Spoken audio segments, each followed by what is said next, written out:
All right. Hi, everybody. Welcome to the July meeting of the Ottawa RASC. I'm your host, I'm your host, Paul Klauninger. Kelly had something come up in the last minute there, so she's asked me to try to fill in for her, and I'll do my best. I know why she asked me, because I am notorious for staying on time with things, right? We know. Thank you. Thanks for the vote of confidence. All right.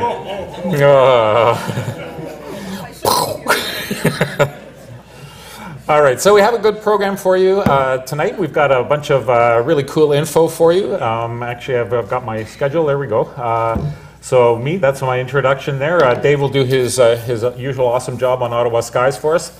Al has got an interesting review of some of the happenings at Saturn. As most of you are probably familiar with, Cassini is on its final legs there. She's running out of gas, and they're playing chicken with Saturn's rings there. So Al's got some really cool stuff to tell us there. Terrace will talk to us about processing planetary imaging. This is a follow-up to something that Eric and I started last month with the Imagers Corner segment there. So unfortunately, because some of us did go a little over in time, Terrace wasn't able to present last month there. So we made it a priority. You will have no problem this month, Terrace, I guarantee it. We'll have a break then, and then we'll go into our GA report from Tim and Brian. And before I go and say anything else, I just want to say, Tim and Brian, you guys are awesome. Like, you just nailed the GA.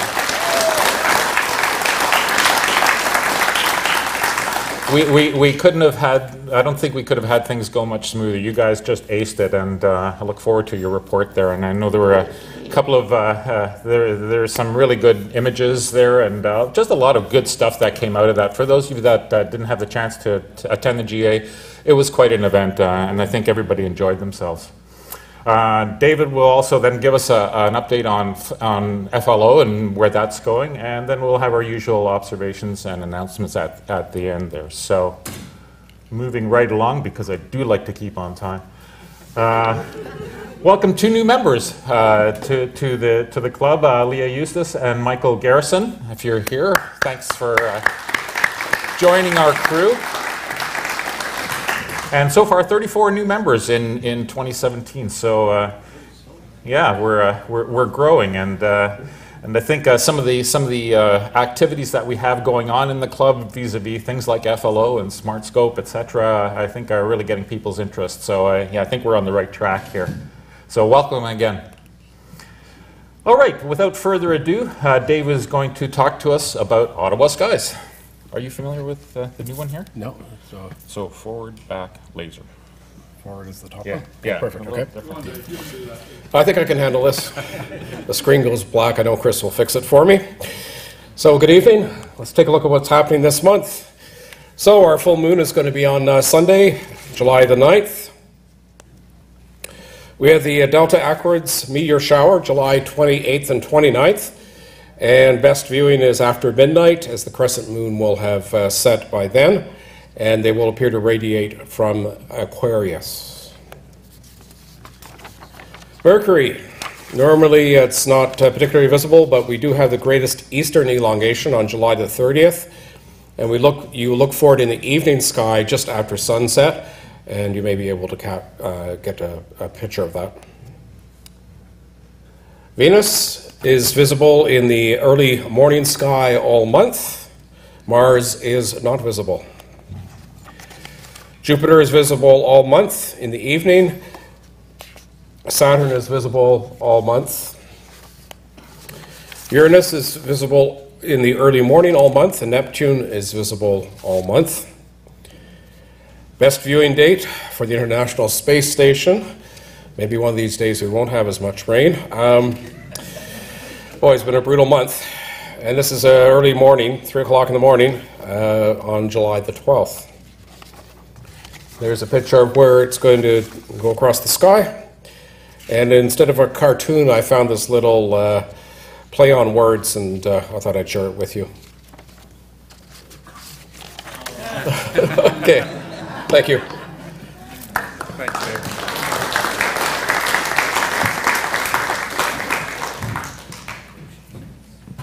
Thank you.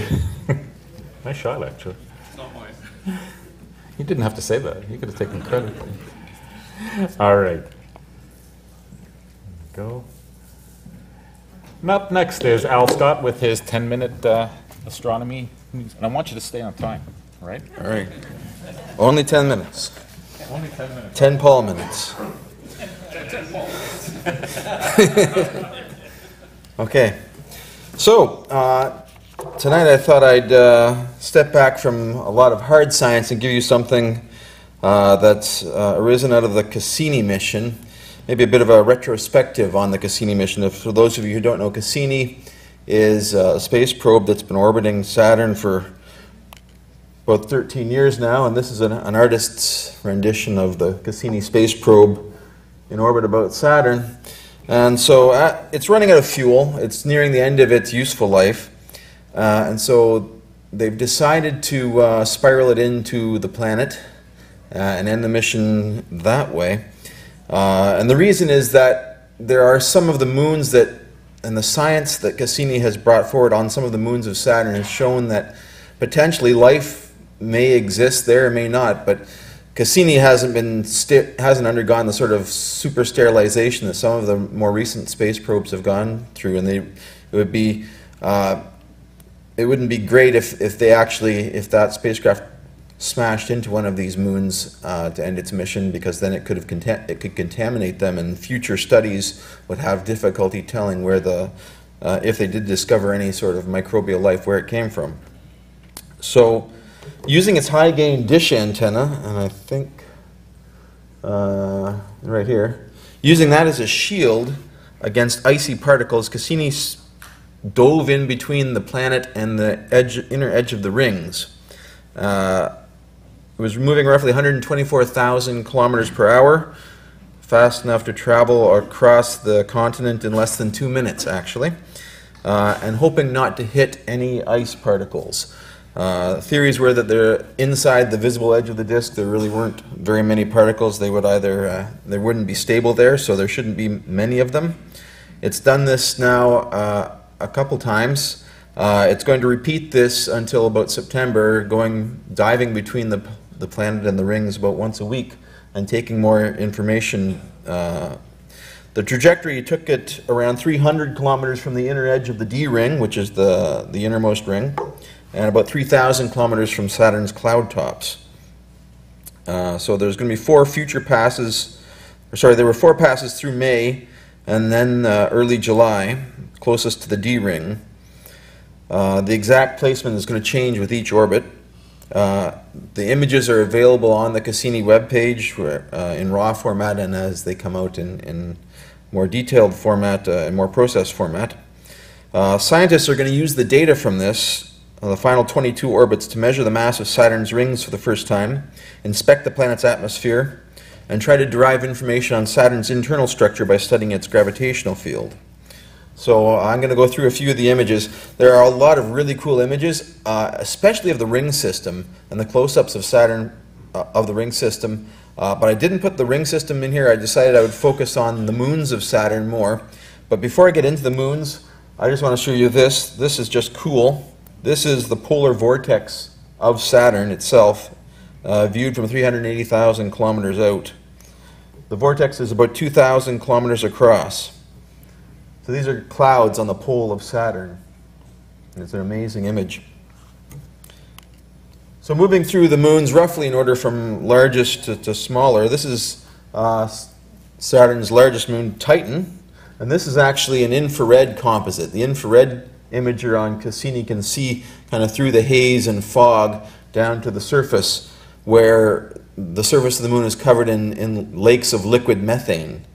And just recently, they've done some radar studies of these lakes, and by measuring the intensity of the return, they can tell that the lakes are almost mirror smooth, with ripples on the order of a few millimeters to maybe a couple centimeters. So, you're not going to get much sailing on these lakes.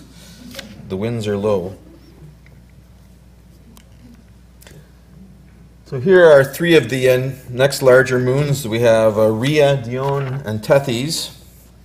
Rhea is 4,800 kilometers across, very big, second largest moon of Titan. Dione is 1,123 kilometers across, and Tethys 1,060 kilometers across, with a huge rift zone that runs nearly 3/4 of the way around the moon. You can see there.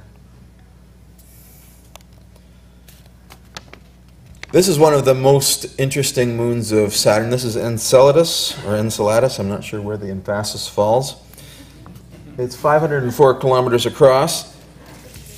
Most of these moons are covered in ice.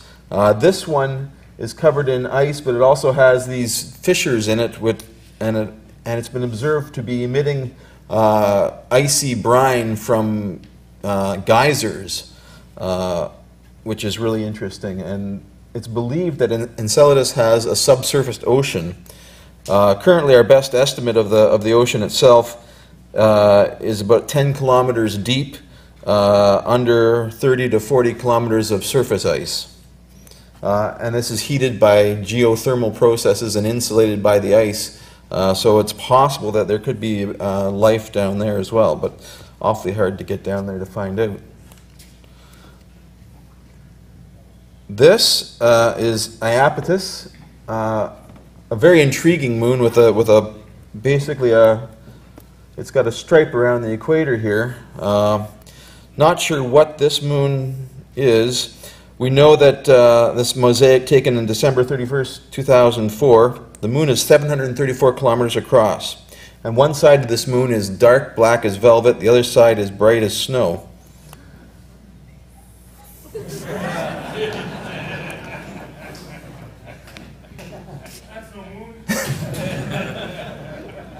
Anyways, not positive, but Mimas also has some intriguing qualities. This moon this image was taken from 85,000 kilometers away in November on the right.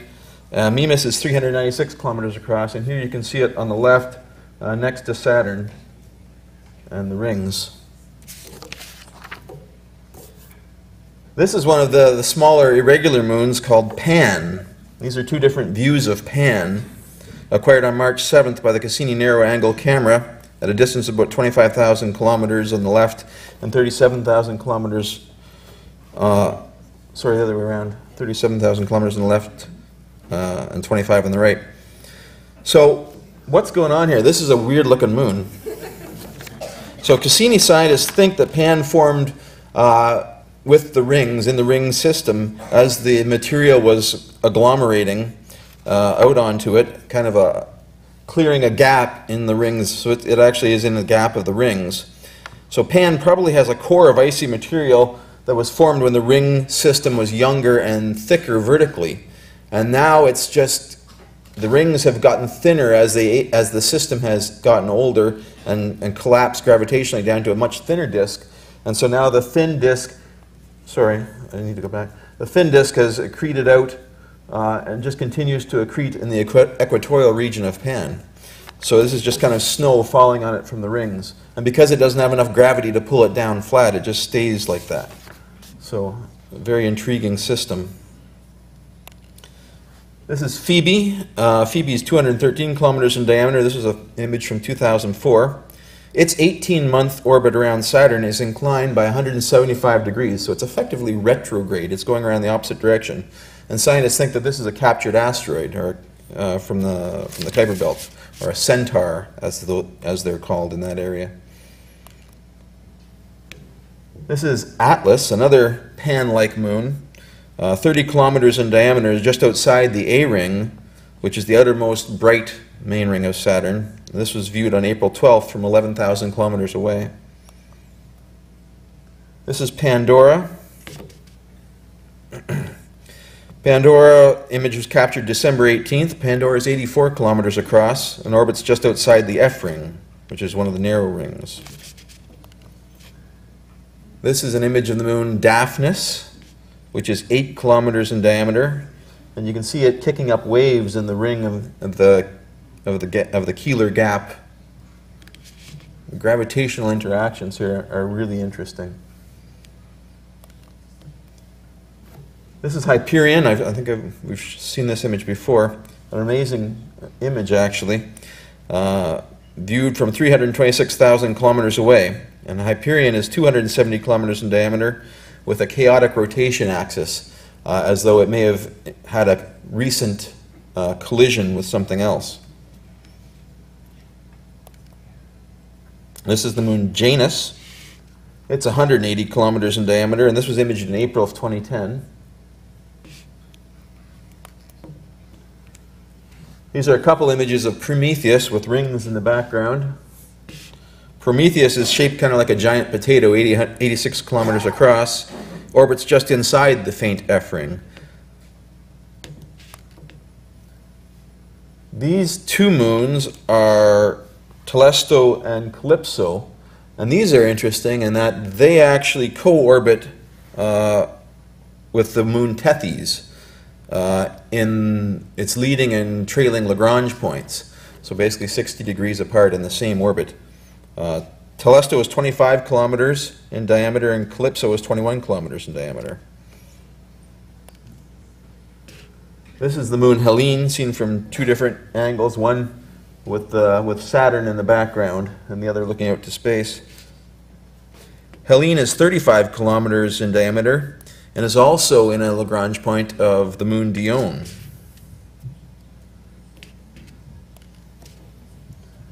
I think this is my last one. This is the moon Epimetheus. Epimetheus is 113 kilometers across.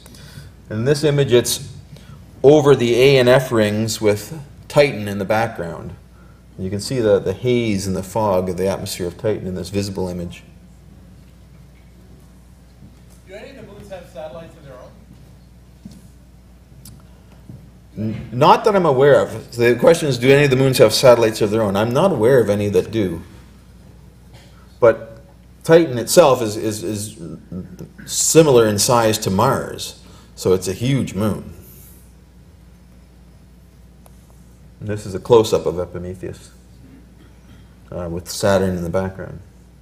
So, just a little retrospective on the Cassini mission. Look for more images in coming days and weeks. And anyone can go to the website at JPL and look at how the mission is doing and see what new things they're learning. So thank you very much.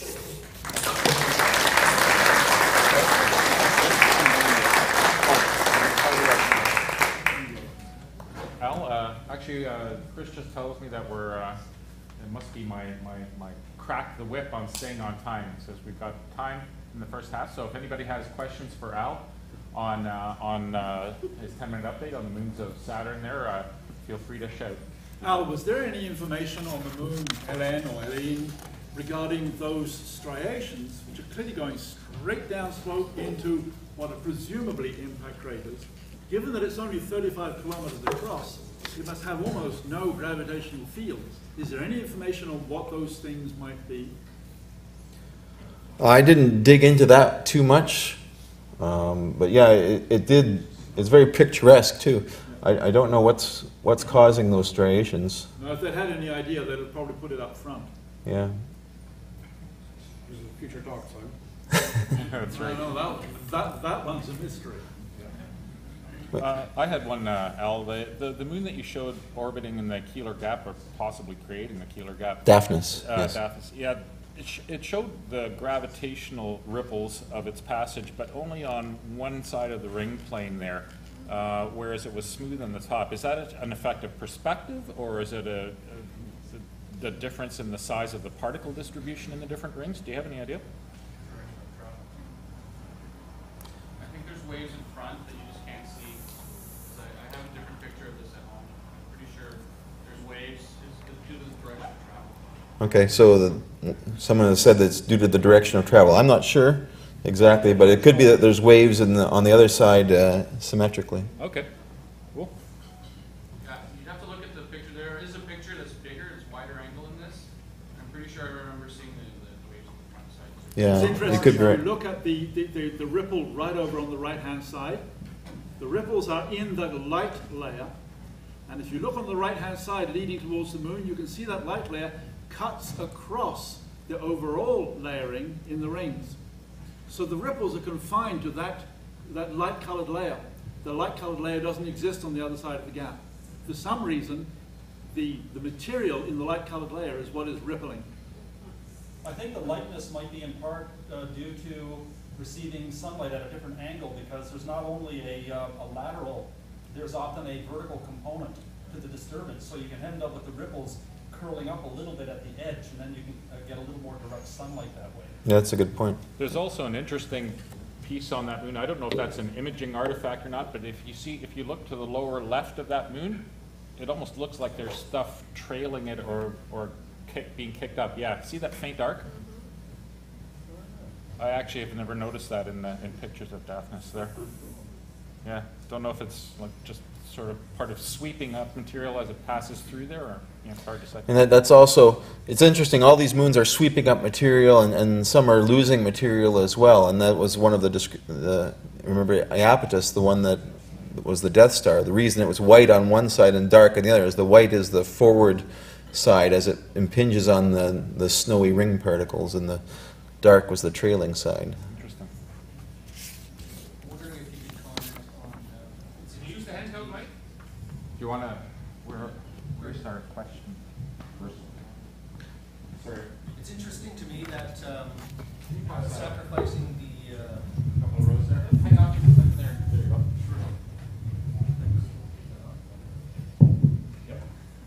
it's interesting to me that sacrificing the spacecraft into the planet to preserve the other moons, obviously for reasons that you stated, but I believe there was a probe that they landed on Titan, so I guess that wasn't really a concern, or? No, that's an interesting point, yes. Yeah, there was, as part of the mission, there was a probe that parachuted down into Titan. But I suppose, I'm sure it was a concern, but Enceladus as well has not been touched, so perhaps that's the risk they're trying to avoid. Right. Thank you. yeah, I think the Huygens probe had been sterilized, and it's just because the lander was never, the orbiter was never going down. It was different, but inside the clamshell for the Huygens probe, I think it was all sterilized. Yeah, so Brian is saying he was thinking that the Huygens probe had been sterilized, and that makes sense because people were aware of planetary protection protocols back when this was launched. The protocols have been around for several decades. Well, I looked it up, and there is a wider angle image, and there is a wave on the opposite side, towards the right in this case. Okay. And it's a vertical thing too, because you can see a shadow in this picture. Interesting. So it's a Yeah, you can see the three-dimensional beginning of it there. wave. Good. And Okay. it's symmetrical. Any other questions for Al? Yeah, one here. Okay. Hey, Al, can you go one slide forward? I can, thank you. So, Here, Mike. Here's the mic. It's the easiest question of the night. So Al, this is an interesting moon here because it almost, I don't know if it's the angle, but some of these don't look like impact craters. They look like there's some other phenomenon. Yeah, they look almost like they're ablating the material or outgassing. Simon, what do you think? Well, they actually remind me of moose poop.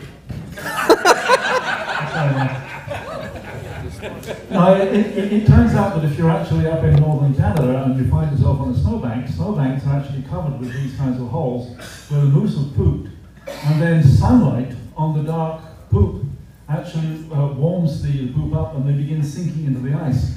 When I first saw this, I thought, what the hell's going on here? Notice all of those holes, their axis is essentially radial to the overall moon.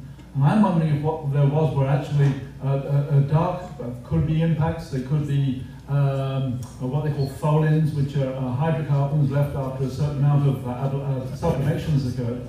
And if they actually have warmed up under sunlight and then sunk down vertically into the moon. That's the only explanation I can think of. Either that or it's an extraterrestrial heartbeat bar. I know that voice. Well, I was going to say space wasps building their nest. But Oh, that's good. Simon's moose, I mean, how Canadian is that, right? Happy Canada Day, Simon. All right, are we good? We're good? All right. Thank you, Al.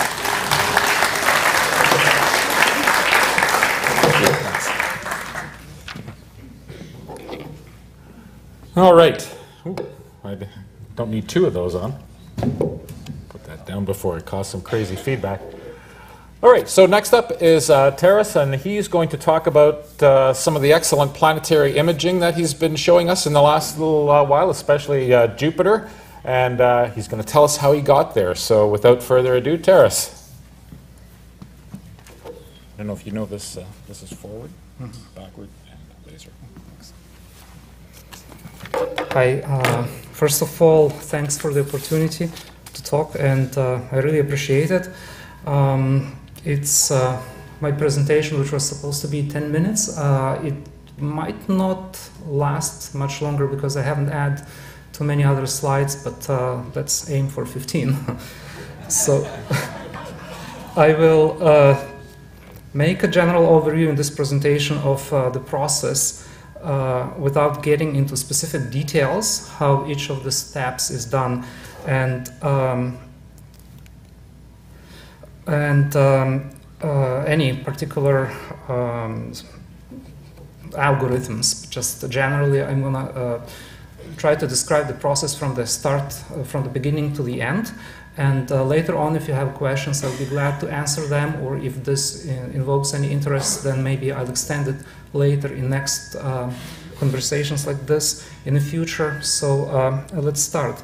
I'm going to start with a quiz. I wonder if you can see this clearly or tell me what it is. There is a message there. I wouldn't say encrypted, but I put it there, and it's among this noise. Can you see anything specific about it? Did you forget to take your lens cap off again? Close enough, but no, there is actual object there, so it's not taken with the lens on. Essentially, I have 29 more images like this. Well, not exactly like this. The noise is different. It's a really good noise, and it's random. But there is also the same message all over them. And what I did, I took first pixel of each image, of all of those 30 images. I averaged their value into something, an average, and put it as a new pixel for new slide. So essentially, it's called median filtration when you get a median value of a couple of samples. And then if I advance this in time with all the 30 images, then, Chris, can you please play video? Next slide. Oh, sorry. Yeah, that must be the video.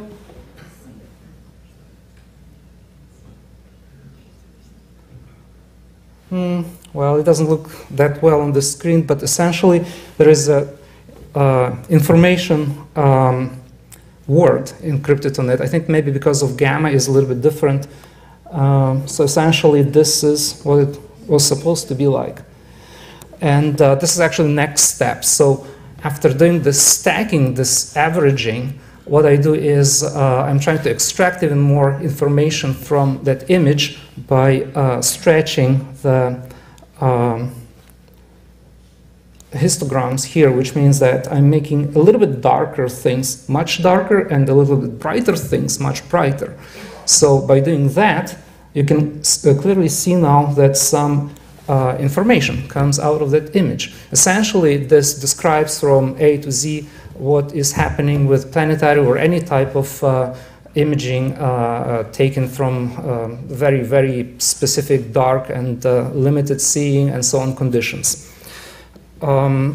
So let's take a look what I'm using. When I said about these bad conditions, it doesn't mean that you really have to use any kind of equipment.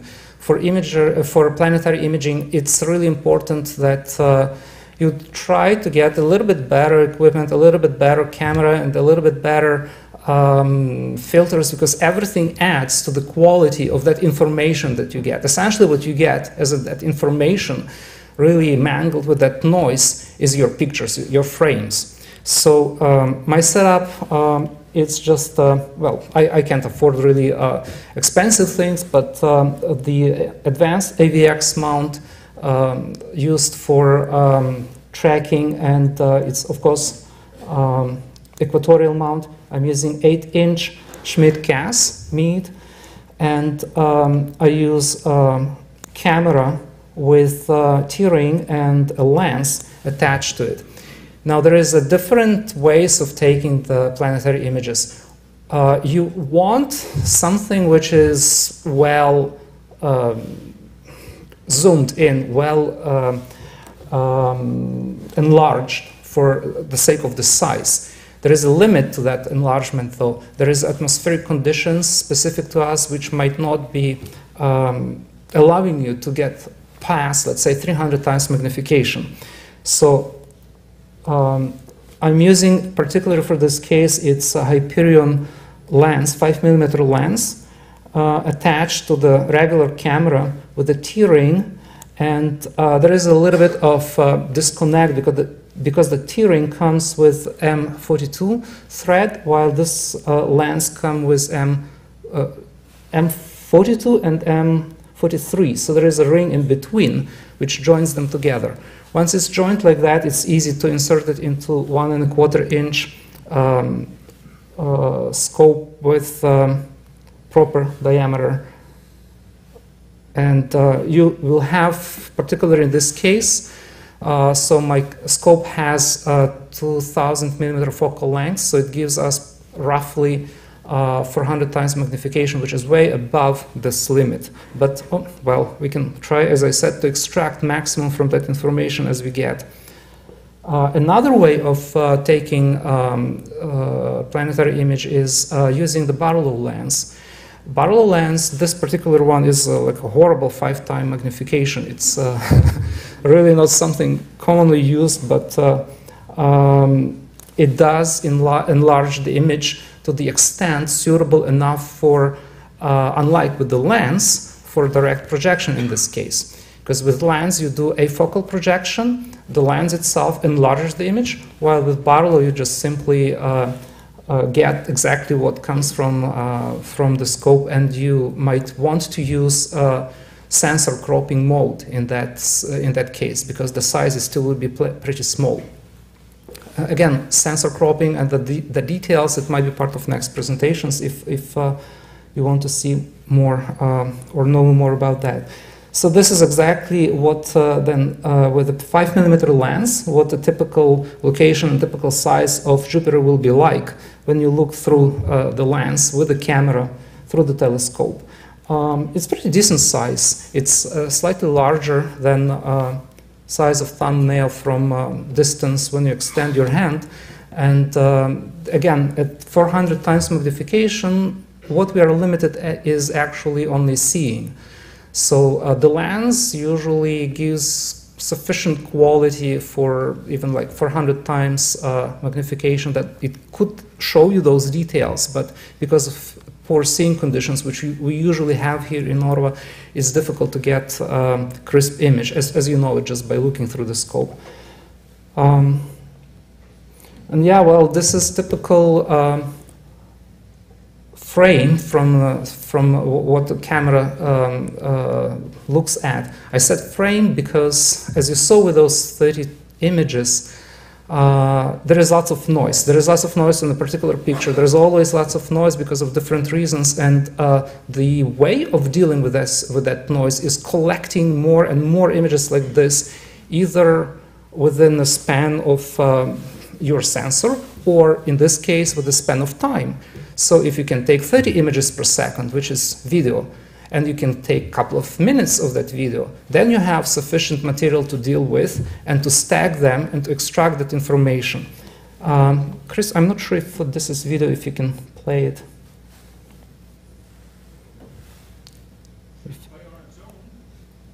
Oh, this might be, I think.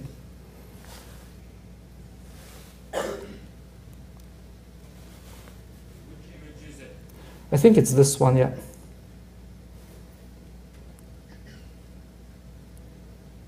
Oh, I might be wrong. I'm puzzled. I don't know why it's not playing. Oh, that's okay. So let me advance then this. Again, this is still more or less decent picture. while some other frames, as you figured out, this is the frames of video taken namely that way, some other frames might be very fuzzy. Some other frames might be more crisp. So like this one, so it's a set of different images in a video which only depend on what the scene in the moment is like. And because it oscillates and there's constant amount of air moving between us and the planet, then it's really not what, right. So I'm not sure if that video didn't play, but I wanted to show the actual content of what video would look like in the process of it's being played back. So what we do then with these frames, first we try to select the best frames, best in terms of the amount of the details. And then once we got it, I have this example of 2 frames. One is this one, which we can see. The other, I put it on top of it. And for the sake of demonstration, I'm mixing them. Mixing means that this layer, which is on the top, the opacity, I change it to 50%, which means I'm taking 50% of this image and 50% of this image above. And you see how the quality changed. There is much less noise on this image compared to the previous slide. And well, if we've done it with 2 images, we can go on and do it with more. And eventually, this is with 4 images, so how to do that with more or 4 images? We combine them in groups of 2 and stack them. Combine them in a group of 2 and stack them. And then these 2 can be stacked as well. So these 4 are stacked into one image, and you can see here visually the difference in terms of noise, each of those compared to the final result. And again, this is only 4 images. If you have 30 frames per second, then of course this can be extended this way, and you will get much better result.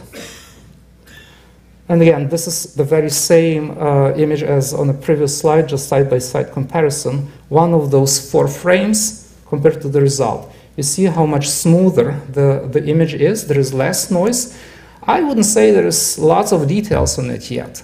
But still, you can definitely say that it's less noisy, and less noise means more signal, more information. I think this won't play either, right, Chris? Let me try it. Is it play button? Oh. No, let me try it. Sure. Where was it? Is it previous to this? Yes, this one. No. Well, it's okay. For some reason, the projector and my computer aren't liking movies tonight. Oh, that's okay. Let's advance, because what I wanted to show is actual footage taken from Florida. The previous slides were just here in our latitude, where the scene is awful and where Jupiter is pretty low. So I had a chance to go to Florida last year, where the Jupiter was pretty high that season, and the amount of atmosphere between us and Jupiter was much smaller because of the height.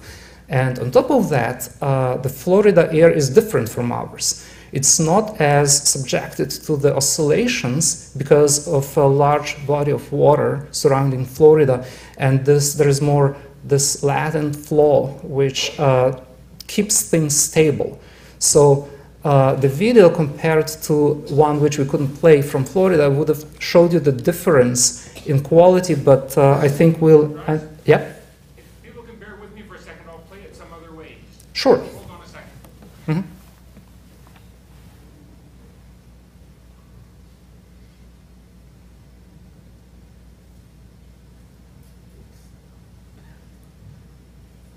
Terrace, while Chris is loading that, just a quick question.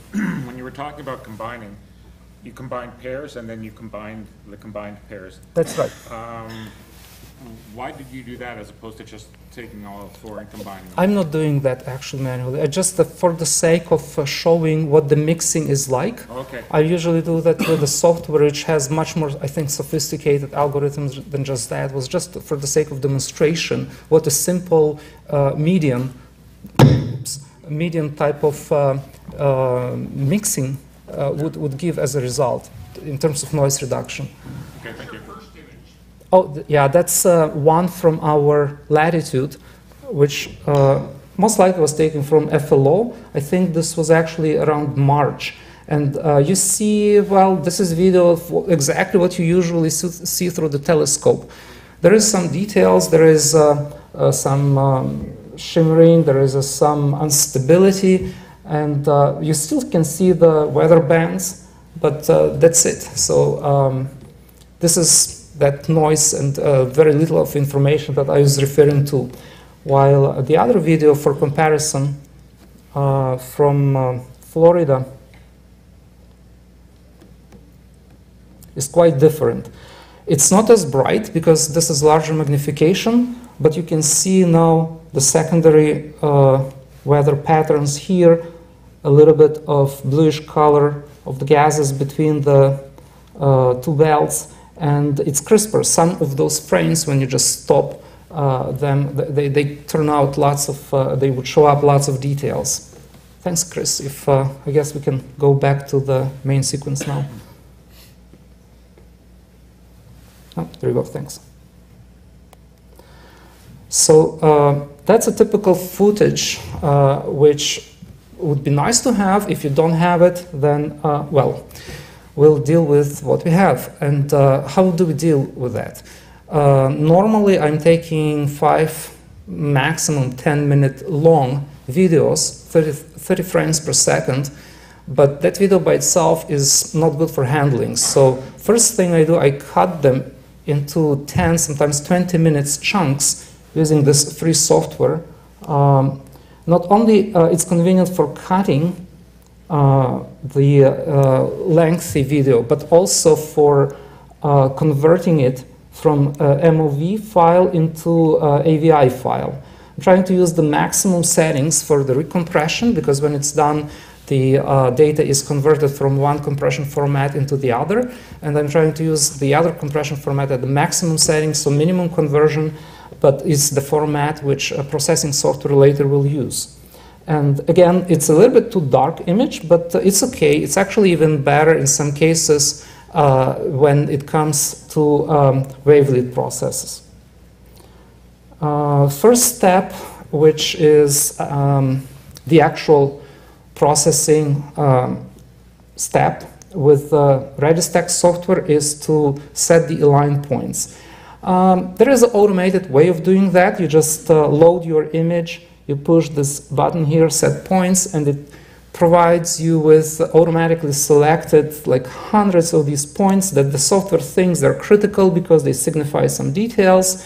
You can limit that number here by reducing the number of points, but the software only relieves the strongest points with the most contrast on the image. But I found it actually not too efficient, and I can give you a good tip with that. Don't use this if you want to process it. Instead, either use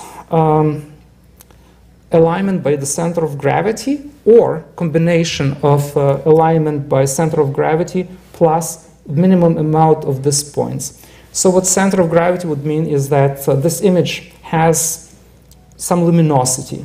That luminosity is concentrated somewhere at a region, and the software will calculate what is the center of that luminosity. So if it's right there, say one of these points, it will show you the center of luminosity. You click and add one more dot there, and you will get the center of gravity alignment setting. Also, for visual purposes, it's, as I mentioned, it's kind of too dark, so changing gamma helps you to see your visual feedback from the software, what it would be if, it would not affect the actual processing, but visually it helps you to see your image a bit better in case of it's too dark. So software does the alignment automatically upon you push the align button here, and the next step will be limit. So what do you limit? As I showed you in the previous example, there are some frames which are better, some frames are worse. So the software goes automatically by looking at the histogram of each and every of this image, and will select those images which have the best quality in terms of the details. And you limit that by setting up this number here, best frames, 80% of best frames. So it will reject those frames which are fuzzy rather, and take 80% of crisper frames to align them. And this is the result of alignment. It shows you each of that point, how much did it kind of move or maybe shifted, as these green dots here. So it's aligned. Next step is stacking. So stacking is actually combining each and every of those frames such a way that it collects tiny bit of information from each of them and adds them on so that it creates a final image. There are some settings here which pretty are essential. So normalization of frame, which means that each and every frame will be treated with the equal luminosity or brightness. It will, if it's not the case, if there was a slight cloud or mist, so the frame might be darker, so the software will align the gamma properly, so it would be of the same level of signal. Correct geometry, I really don't know exactly what it does. It doesn't really help, it doesn't hurt to have it corrected, checked like this, so it always gives good results, so we keep it. The other things are only if you want to export the result as an AVI, so this is not much in use. And this is the result of stacking. Again, it's pretty dark, but this is the final result, which has lots of information, and it's not impressive. It's you can't still see any details. You can see fuzzy lines. So what's wrong with this? Well, this is just an averaged amount of previous frames with no noise. But again, no noise means a presence of signal. So what can we do with that signal now? Well, we can manipulate it. And we will try to emphasize it somehow, or maybe suppress something which we don't need. And this is what Registax is really good for. It has this powerful feature called wavelets, or wavelets. So first of all, what I do, I'm trying again to make it more visually appealing for myself by changing the gamma. So you see it's already a bit brighter, and we can actually call that as a result. We can stop at this point, but we need more details. So except for gamma, there's of course other features here and means of improving, like RGB align in case if there is a bit of channel shift because of chromatic aberration. But the secret is all this area here, which I know that those who try to use Registax might find quite cumbersome. It's not easy to use, and there is no defined algorithm of what it is. So I did some research, and I'm not good with mathematics. I'll try to explain that in a way how I understood that. And essentially, the wavelets is a mathematical apparatus for processing signals. And again, our image is that typical signal which we handle. It works similar to Fourier transforms. If you know the Fourier transforms, they try to represent any signal as a set of sines and cosines waves, and they turn your signal from time domain into frequency domain. So if you apply that Fourier transform, you will get frequencies only. But in this case, it's slightly different story. So wavelets is quite a different apparatus. So instead of using sines and cosines, it uses wave function. It's similar to the wave functions used in quantum mechanics. It's also psi function, but it has a limitation in time that is active. And that function is applied to the signal in such a way that it produces, unlike Fourier transforms, it provides you with two-dimensional array of data. So one dimension is translation, and the other is scale. from what I understood, the translation is how you advance that wavelet function through your signal, which means that it shows you the location of your image. While scale, it's similar to musical scale. It defines a range of pitches or the actual frequencies which work in that range. And those scales that are represented here as so-called layers. So to change the frequency, you move these levers here, and you could see the result of that wavelet being applied within that particular scale to the image. And what it does, well, visually for us, it will result in sharpness being drastically increased. So it will extract the information from this image and show it as the details. And again, one more thing which is specific about these wavelets is that unlike Fourier transforms, it's handling very well those situations when there is abrupt change of the signal, which means the details. So again, these settings here and change of them, there is no defined algorithm how much and what you should do. But one more good thing about the Rabarskyi is that there's additional things here which are sharpen and denoise. So on top of applying this wavelet, it also will try to do two additional algorithms of sharpening and denoising. So sharpening is an algorithm when it's simply like, if those who use Photoshop, they know how it works. It's trying to increase the sharpness, but at the expense of noise. So it will add noise. While denoise will try to get rid of it.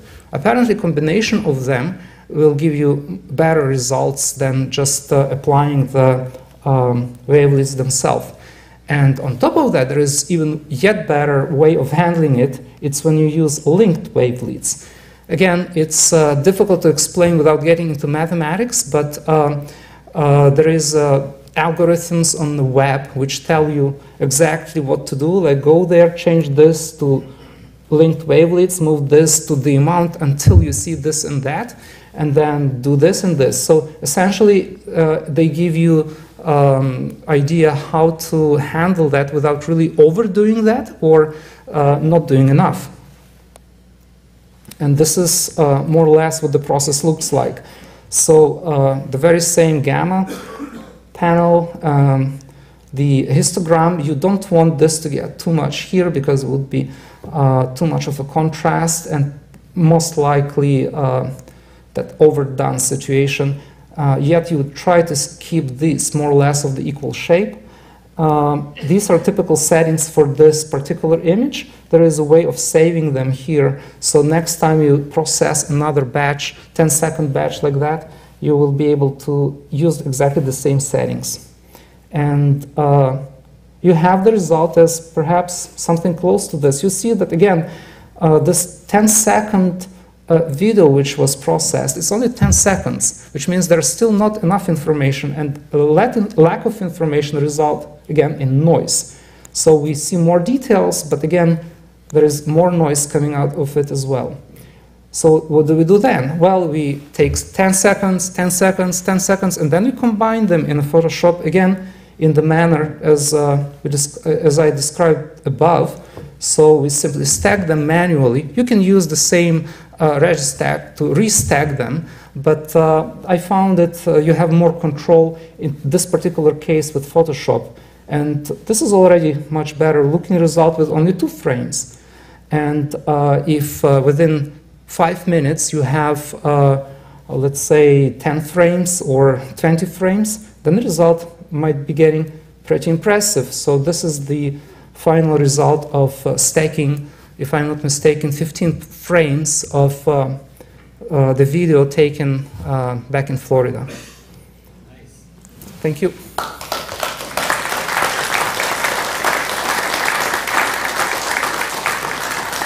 We still have a couple of minutes before the break. I know Taras has certainly provided us a lot of information there. So we've got a few minutes for questions. I think we're okay, Chris? Yeah? Taras, for your wavelets, you explained denoise, you explained sharpen. The third column is preview. What exactly does preview mean, since there are variables which you can put in and modify the results?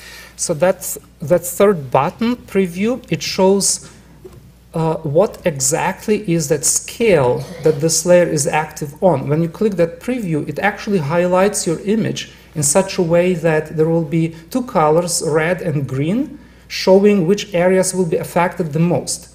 So in other words, the topmost level is a big scale of, let's say, very low frequency, a size of the whole planet or your image. So it will show more or less the red background and the green object in the center. The second layer will be 1 octave lower, so it will show perhaps 8 times smaller details that will be processing, and so on. So with every of this preview, when you go from top to the bottom, you'll see more and more detailed this green and red image of what will exactly be processed, what is the size of the details that that scale will affect. It's quite convenient, especially if you don't know in advance what to expect, what areas will be affected in sharpening, and you click that preview and it will show you exactly what will be affected. Any other questions? Yes, not counting your flight time to Florida, how long was the process in capturing the amount of data that you got and the amount of processing time to achieve what we're looking at now? Immediately, whole night, so I didn't sleep much longer after I took that nice video because it's quite impressive, and especially when you look on the LCD. The 10-minute video was worth of spending a night immediately and processing. It's essentially about 4 hours. Yeah, it's what you need is actually 10 to 15 frames processed like this. You can't go longer than this because there is a limitation, especially with Jupiter. It rotates, and within 5 minutes the shift is quite, especially if you see the red spot. When you stack those images later, the shift or the rotation of red spot is quite significant. So you're practically limited to 5-minute, maximum 10-minute long exposures of Jupiter, and even 10 is too much. So for one shot, you spend 5 minutes, and then 4 to 5 hours processing, like cutting video and stacking the frames. Well done, Harris. Thank you.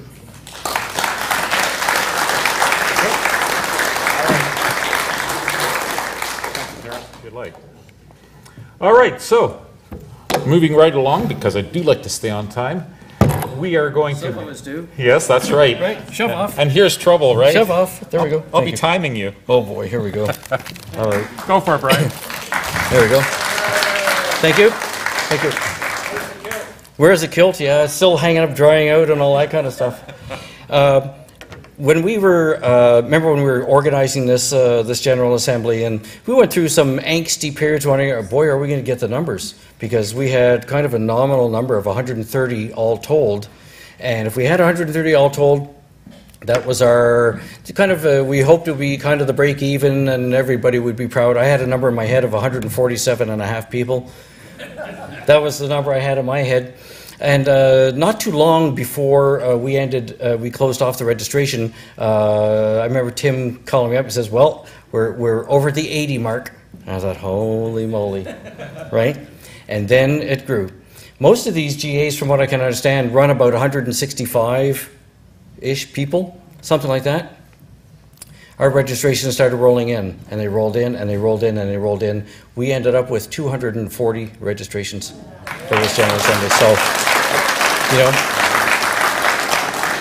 so I owe that to, we had a good organization in place, but also we had, I think we were doing it at the right time. I know it was might have been awkward, certain things with the Canada Day weekend, but it was the Canada Day weekend, Canada 150 in Ottawa. And to all the people who were coming from across the country, that's a big investment for them to plunk down money to fly to Ottawa. The expense of the accommodations, the expense of meals, I mean, it's going to cost money. And they supported this GA in the same way you did, with basically 100% spirit, and it was amazing to see. There was a vibe going through that. I wish everybody here could have been there. But there was a vibe going through that place that was just phenomenal. People were in a good mood. There was just a great spirit that was alive there. Jennifer Thurston Saunders and Laura Dimmick at Algonquin, the food services and the venue services there, amazing. They laid out perfect coffee breaks. The banquet was something else. But anyway, let's have a look at what we did there. All right. So registration desk. Okay, so we can see Tim, David, and Sari there. These guys did yeoman work. I mean, the people who are wearing the blue shirts. We didn't want to give you red shirts. David, you're here, eh? And yeah, we didn't want to give you red shirts like on Star Trek, for God's sakes. All right.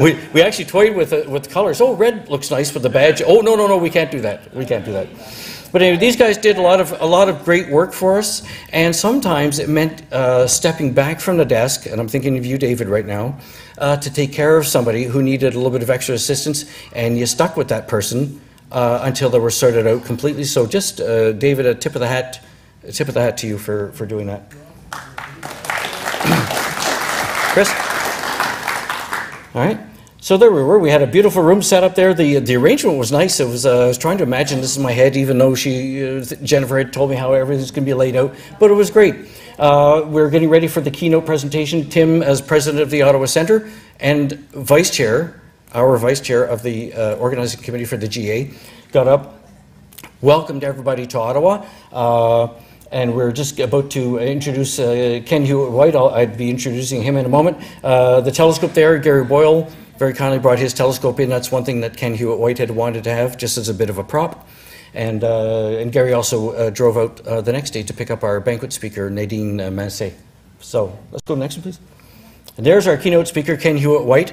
And he showed us all the way along why he was the right choice to be our keynote speaker. His long association with the RASC and with the Ottawa Centre, right? All his pals are sitting in the back row right now, all right? So it was great. He was here. He was a member here during the centennial, during Canada 100, and here he was back for Canada 150. So he gave a good presentation. He worked without slides, and I was a little bit leery about that. But he said, no, the slides would just get in his way. I said, okay. And he went on, and he described about what it means to be RASC, the Royal Astronomical Society of Canada, right? So he tells the story of this long history of his involvement and the people that he's met, and it was just wonderful. And at the very end of the presentations on the Sunday, he had a small presentation again on his personal experience of meeting John Dobson, the guy who invented the Dobsonian telescope. So it was nice to have that we had Ken for the whole weekend, and he bookended our proceedings. So it was very, very nice. So apart from the tie, right? Okay. Brendan Quine, Ben Quine, came out from the Algonquin Radio Observatory, and people really enjoyed this talk as well. And he seemed to have a way with people. He had a way with the information, and he pulled a lot of different things together. So it was very, very good that way. All right, let's go to the next one, please. Got people away on our bus tour to the downtown on Friday afternoon, and so while these guys were doing that, we were doing some tidy up, getting fixed up, ready for some of the. We had the banquet. Don't forget, coming later that evening. Unfortunately, at 12:30, these guys are leaving just about 12:15 or 12:45. 12:30, I dashed home because I had to write an article for the newspaper, and then I had to write that, and then I had to dash off to the Civic Hospital area to interview somebody for a magazine. And then I got back in time where they were just flashing up the barbecue there, and I didn't have time to sit down and eat. So young Ruby, who was there on the weekend with her mom, Julie, brought me a couple of hamburger patties on a bun and a hot dog, and she said, what do you want on them? I said, nothing, I have to go to the airport to pick up our Ruth Northcott lecturer, Eric Steinberg.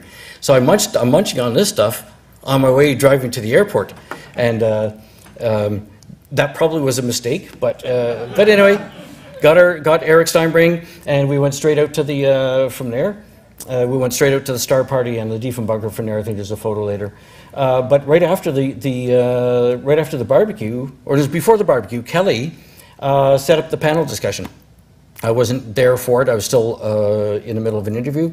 So she took care of this panel discussion, and then she gave her presentation. Remember when she did her desserts here, right?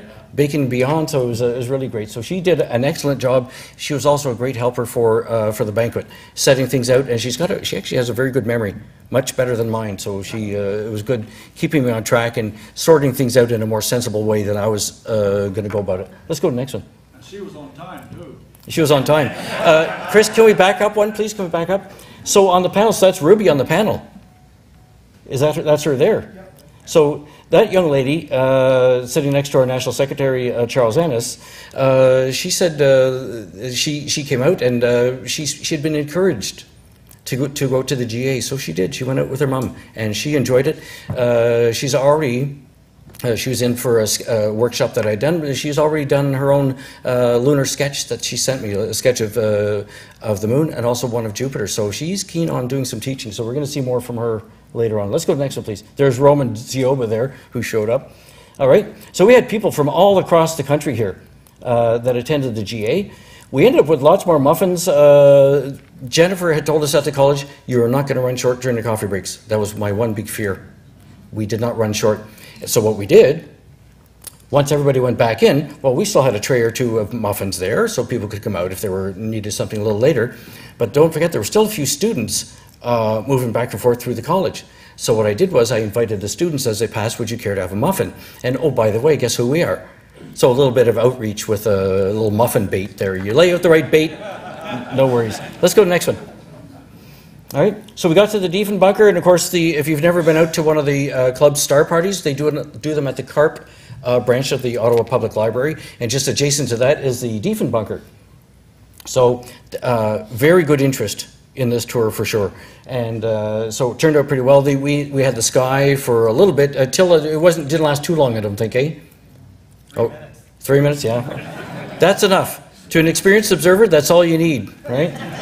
CCD cameras? About an hour? Okay, Mike.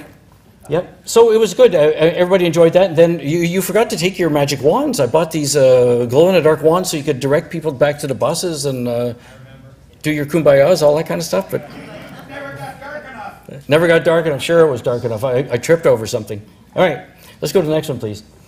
There's all the telescopes set up, so thanks to everybody. I mean, look at all the pieces that we've seen so far. People setting up food services, people setting up telescopes, people organizing a tour, people organizing, I say Mike organizing buses and reorganizing the buses. And as the numbers grew and grew and grew, reorganizing the buses, and well, maybe we better have this kind of bus and 2 more of those. Great job, Mike, thank you. All right, let's go to the next one. Oh yes. So that's doing the Educators Outreach Workshop on the Saturday morning. So I've got my mascot, Professor Twinkleboom, plus my guide dolly, Estelle. So when I go to see guide groups and brownie groups, Estelle comes with me to do that. So I was wearing my Ursa Major shirt. I figured that was passable. All right, let's go to the next one, please. And coming out of that, we had the Lunar Sketching Workshop. And Eric Kuala and Eunice were there, and they set up a camera, what kind of cam is that, like a GoPro? GoPro. A GoPro cam set up so that what we could do is, as people came in to sketch, they looked at the map of the moon, and they could take a pen, and Gordon Webster and Julia Webster ran this part of the exercise for us. Julia would be handing out the pens and markers, whatever color people wanted, and then people could add the features. And what was happening, this was all being filmed, and then for the banquet, Eric took it and did like he had done a number of years ago. This is what made me think of asking him to do it. And he compressed the video, and then we double speeded it up into like 45 seconds and showed it at the banquet. So it shows, these people walking up. Sketch, sketch, sketch, sketch.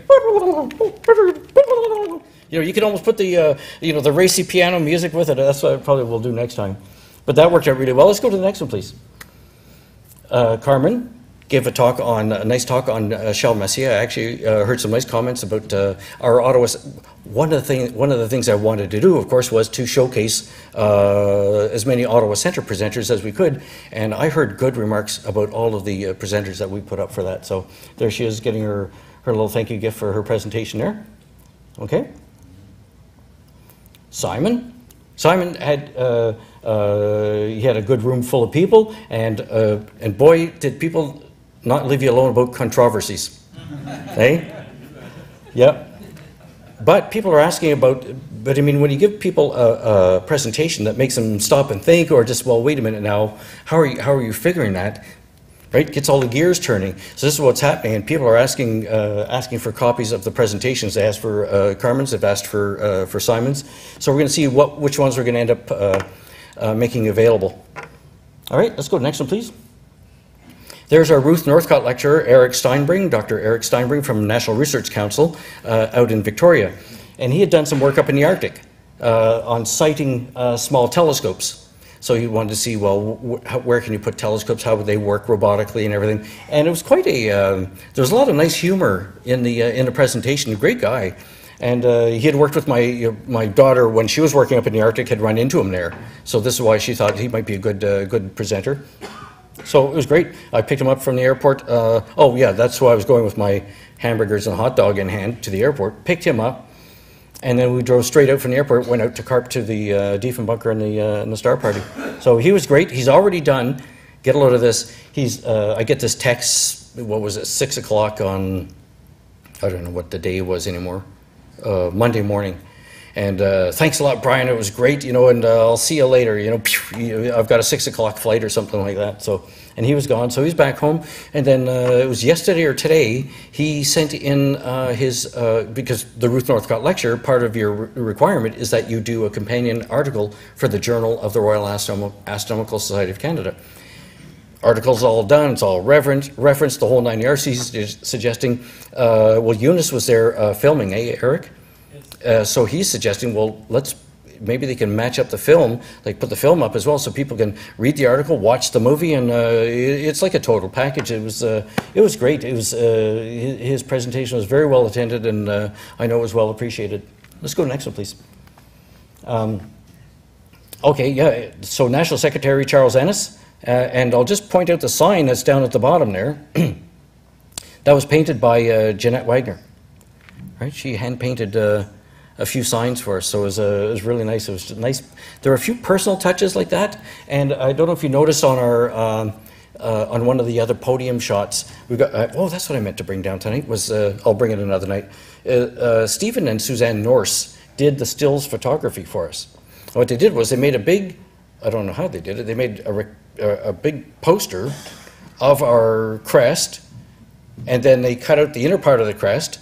And you'll see it at the end. You'll see it at the end. Anyway, Charles talked about this this documentary that he made, and as I was writing these daily thank you notes and like a day's summary of what had gone at the General Assembly, and I thought, you make a pitch to do a documentary, you have a sample script put in, and the way he described it was all these steps you have to do, all these approvals you have to have, and all these requirements you have to have. I thought, holy smokes, maybe I'll just sit at home with my feet up and watch the documentaries rather than try to make one.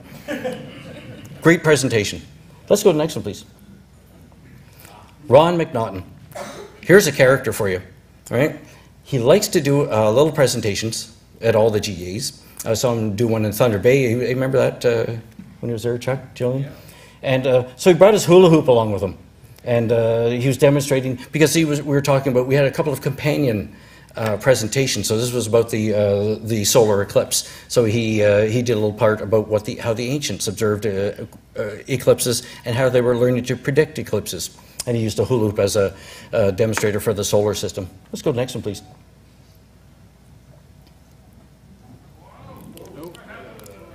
This didn't happen at the GA. He tells all the presenters, give me all your stuff, I'll run out from just my computer. Nothing can go wrong.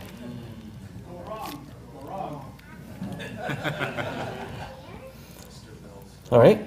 But I mean, look at this. I mean, look at David Parfait and Kelly Jordan in the back there. There's Paul Klauninger in the back. There's Mike over on the left. There's Bridget in the blue shirt. One of our presenters, Glenn LeDrew right here. Glenn's sitting right there. Who am I not seeing? There's Simon right here on this side. So what was this? Oh, this is wrangling for the group photo. We had a monster group photo as Stephen, don't tell him I said so, but Stephen and was giving me heck for saying, boy, we've got so many people here that they're going to have to climb up all these stairs up in the lobby of the Commons building at Algonquin to take a shot down. I haven't seen the final photo yet, but at the banquet, what we did was we had a table for missing friends, set for missing friends. And I described how there was a wine glass representing the wine that we shared when our friends were alive and we were enjoying their company. There was a cruet of vinegar, and this is all that I talked to Kelly about this, and she set it up for us very nicely. Cruet of vinegar for representing the bitterness of life, and of course then there was a bowl of salt with a little spoon in there representing the tears we shed when we lose our loved ones.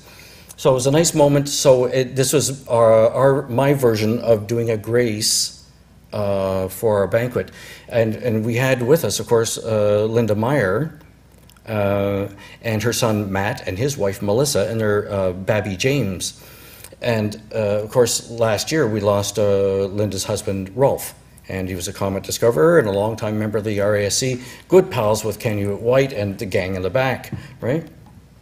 So David Levy, I was yakking with him at one point. And he said, well, maybe he could give a toast. He couldn't come up to the GA, but he said, well, when I described what we're doing there, he said, well, maybe I could give a toast to Rolf. I said, that'd be excellent. And so we'll set it up by Skype. And I told him, I said, anybody who's doing anything by Skype, I also need a video in the can. For the simple reason that is, I don't want the moment to be lost in case we lose the Skype signal. Well, we'll just roll a video. Well, and Chris was ready to go. He's got everything set up there. He just had to, it's like a little switch, bang, bang, and he'd be right in. I would tell people that would be going to a video, but there it was. So he presented live like this, and Linda Meyer had no idea this was coming down. And she told me afterwards how, how much it meant to her. And I think when we're doing things, when we're organizing something like this, the whole point of it is we don't do things differently than we normally would. In a way, we just do. This is who we are. So basically, what I was hoping to show the rest of the country was this is who we are. This is how we do our things. This is how we take care of our people. And he did a great. David Levy gave a great toast to Rolf, and it was just perfect. So, and while that was going on, of course, I got to I took baby James so Mommy and Daddy could eat their supper, and it gave me a good time to power down a little bit myself and just walk back and forth with the baby. So, right. There's our banquet speaker, Nadine Mansay. There's that crest I was telling you about on the podium. So Nadine came in from Hawaii, from the Canada-France-Hawaii telescope. So it tells you there haven't been that many resident astronomers there over the years, but I think that gives you an indication of the caliber of scientist, astronomer, educator, and you could probably be locked up in a spacecraft with her. It's the same type of thing. This is what they need. Can you get along with that person? I think she embodies every single quality like that. She gave a wonderful presentation. She talked about, of course, the Canada-France-Hawaii telescope. What is it, 3.6 meter? That's what I meant to check. Is it 3 point? How? What is it? 3.6. Oh, good. I got it right. Okay. And Momegantic is 1.6? 1.6. Oh, I remembered. I was typing my final day's notes, and I sent it out. I knew there was something I forgot to check, but I was having trouble with the internet, and then suddenly it was gone. Okay. She did this great comparison because the observatory on the left, the Observatoire de Montmégatic, that's in Quebec, right? And she did a lot of her training on that scope. Well, it turns out that 6 or 7 of the 9 Canadian resident astronomers at the Canada-France-Hawaii telescope who at one time or another been on duty there had trained at Montmégantic. So this was a great training scope on the way up to the big scope, but she talked a lot about the comparisons between the two instruments, and also she was able to, well, of course that's a wintertime shot, but of course she's now parked where it's, well, they get snow up on the mountain, on Mauna Kea once in a while too, but generally where she lives it's warm. She does a lot of public outreach in Hawaii as well. So she was chucking it to Eric Steinberg, our Ruth Northcott lecturer, who was talking about minus 20, minus 30, minus 50 degrees. Yeah, remember, what was it? Sublimation baseball Eric had showed us. You take these balloons full of boiling water and you pitch them up outside and you hit them with a baseball bat, and I think it just goes poof, instant cloud, it sublimates and there's nothing ever hits the ground, right? So she did, she was very smart. She was able to take her prepared presentation that she had. She was working without notes, but she was also aware of other things going on. So she was a true pro. She brought in the little elements, so everybody in the room felt like we all belonged with her. So good job, Nadine. It was our three our main guest presenters that we brought in were perfect in the roles that we asked them to play, and it just convinces me that the effort that Tim and I put into talking about our choices with this, and then discussing those choices with our Ottawa Centre Council, we did the right choice, I think. So that was very good. Let's go next one, Chris. Oh, it's time. There's Eric Steinberg, our Ruth Northcott presenter. There's Nadine, and we're drawing for the door prizes there. Yep. So it was pretty fun. I was on vapors at that point. I'm telling you, just running on fumes by then. All right. The award winners. Right there's the award winners. So I'm going to start. Just a couple of people I'll point out. So over on the, I don't know what this is. The guy with the tan-colored pants. That's Ivan Semenek. Remember seeing him on Discovery Channel and all that before? So he won the Simon Newcomb Award. But we also, can we go and show Simon Hanmer in the back? Who had that pointed? There's Simon, right? Service Award, National Service Award. Mike Mogadam right next to him, National Service Award. And boop, Charles O'Dell, National Service Award. Congratulations to our own award winners.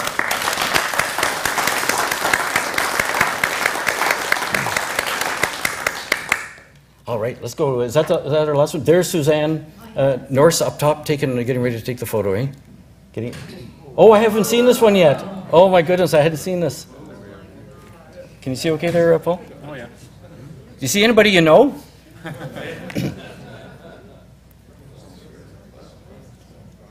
Yeah. Oh, there's the baby. Look at that. There's baby James. Yeah, so did I tell you our food services hostess, Jennifer Thurston Saunders, while I think the awards presentations are going on, baby James fell asleep in my arms as I'm walking along. I'm just cooing with him. He'd already thrown up on my shoulder. That was great. And so she says, Jennifer came up, she said, I think I'm going to hire you as a baby whisperer. So, before the GA,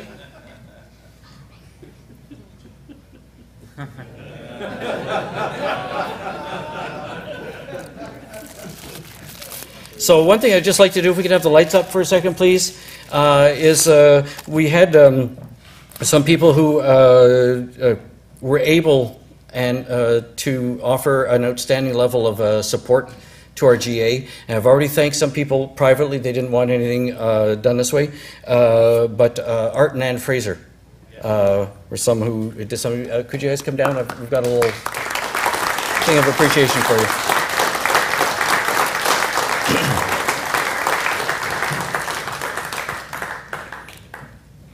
We should go back to the happy faces. Yeah, let's put the happy faces up, and then there we go.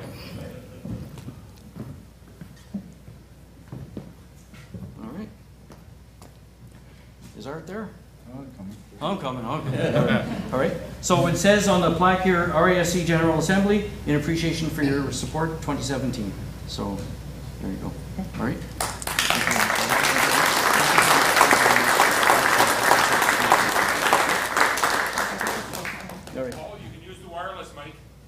It's okay. That was a secret whisper. And I've got the, here's the package for it if you want. I'll give that to you after. Okay. Do I have anything else? No? I can't believe this is 20 months. We started this in October 2015. And somebody asked me at the end of this, after the other photo, okay, we've come this far with it. So, am I experiencing a sense of relief? And no. Because it wasn't relief. I was just happy that we were able to roll out. Really, it was I would say it's about 94% of what I had in my mind right out of the gate 20 months ago. And there were a couple of things that made things, we changed things up just to be a bit more sensible or whatever, to make things more workable. But I have to say that we worked together as a center And look what we did.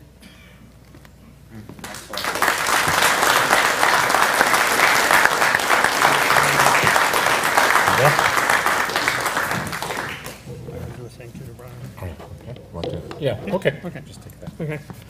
Just before we go on, back in October 2015, I got a call from National Office encouraging us to host this GA in 2017.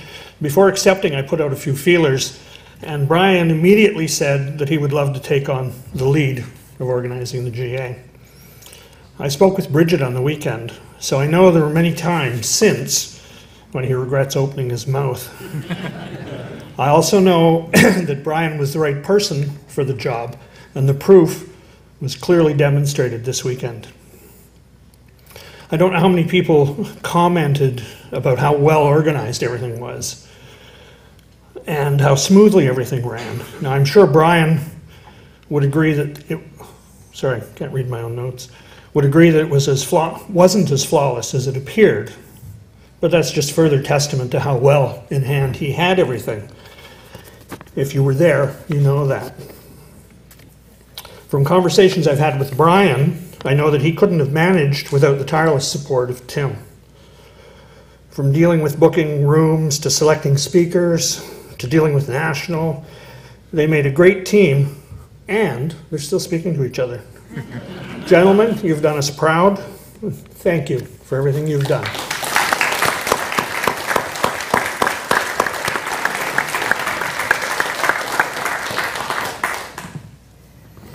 I definitely second that. Brian and Tim, you guys are the best. Awesome. I know you know. All right, moving right along because I am on time. David is going to give us an update on FLO and lots of stuff happening there, so take it away. Thank you, thank you. My name's David Lauzon. I'm one of the two co-directors for FLO, the Fred Lausing Observatory. And I don't know if Rick Scholes is here tonight. No, he is not. So he is my better half in this endeavor.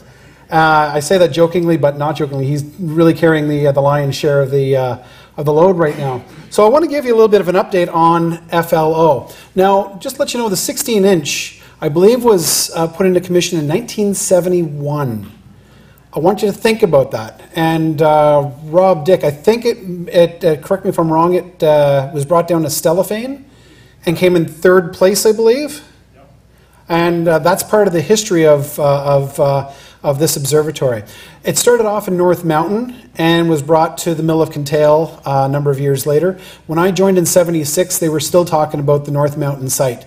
So there's a lot of history here, and well, I'll let some of this speak for itself.